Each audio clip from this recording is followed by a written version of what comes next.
Je n'ai pas d'explication. Des douleurs abstraites qui me font souffrir. J'étouffe. La fin de notre histoire. J'ai écrit ce court-métrage Il fait beau dans la plus belle ville du monde avec la même héroïne, Adèle. Et dans la foulée, en fait, j'ai eu envie de faire un autre film et je me suis dit je vais faire un long-métrage parce que c'est pas tellement plus difficile, c'est juste un peu plus long.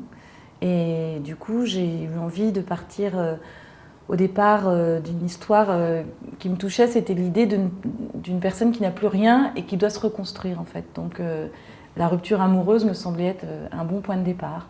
Et du coup, c'est parti assez vite dans ma tête en fait, l'idée de cette fille qui se faisait larguer par l'homme de sa vie, qui du coup allait aller chez une cousine trouver refuge, sur l'idée de la cohabitation et tout ça de deux personnes qui ne se connaissent pas. Et puis il y avait aussi l'idée que pour désacraliser cette histoire, il fallait qu'elle couche avec d'autres hommes. Mais moi, je vois l'histoire d'une jeune fille qui subit un traumatisme, qui du coup se vit comme une victime, ce qu'elle est, indéniablement. Le fait qu'elle se vive comme une victime va la pousser à vivre des choses. Elle va essayer par tous les moyens de transcender cette blessure. Ça l'amène à des changements en elle.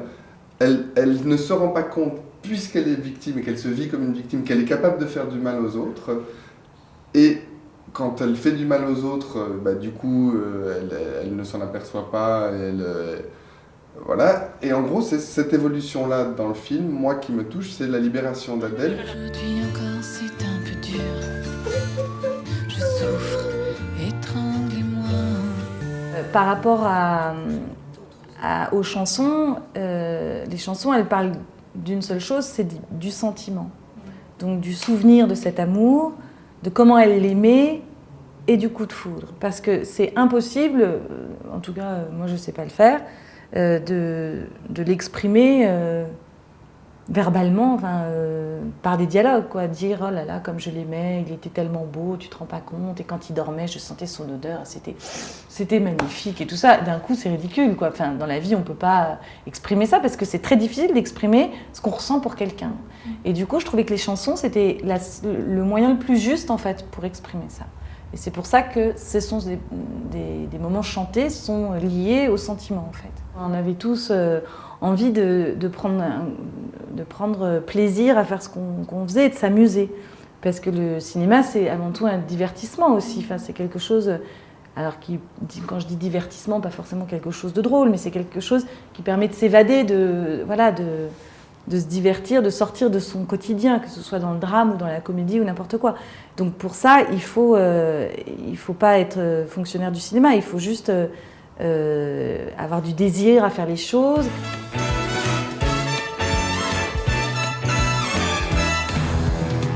Vous voulez bien qu'on se revoie demain? Ce sera avec plaisir. On était très concentrés sur le travail, mais on s'amusait parce qu'on savait qu'on pouvait tout s'autoriser.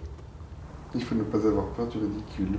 Ouais, mais en même temps, on est ridicule si on est en face, si on est regardé avec un jugement, mais on n'est pas ridicule si on est regardé avec tendresse et avec amour, quoi. Et moi, quand Jérémy mettait son costume de Jacques et qu'il était dans sa gestuelle de Jacques, j'étais émerveillée.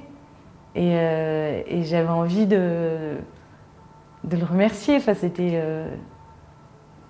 c'est très très émouvant de penser à quelque chose, d'écrire un personnage et de voir que ça fonctionne.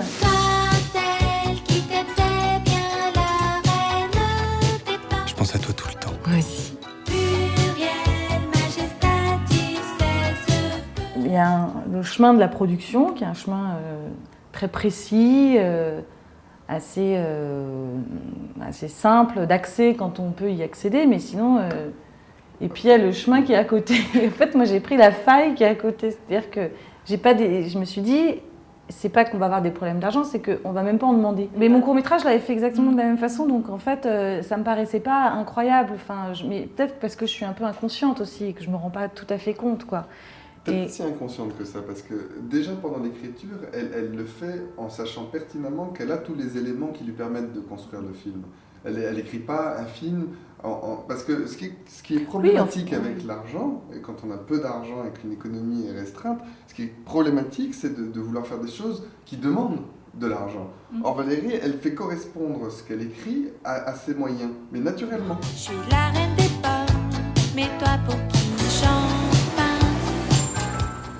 J'aimerais que tu couches avec un autre homme en pensant à moi. Pas mon prince, je suis la reine des pommes. J'ai jamais cherché à me dire je vais faire un film qui va ressembler ou en référence à la Nouvelle Vague. C'est surtout que j'avais envie de faire un film en étant libre et en faisant ce que j'avais envie de faire, quoi.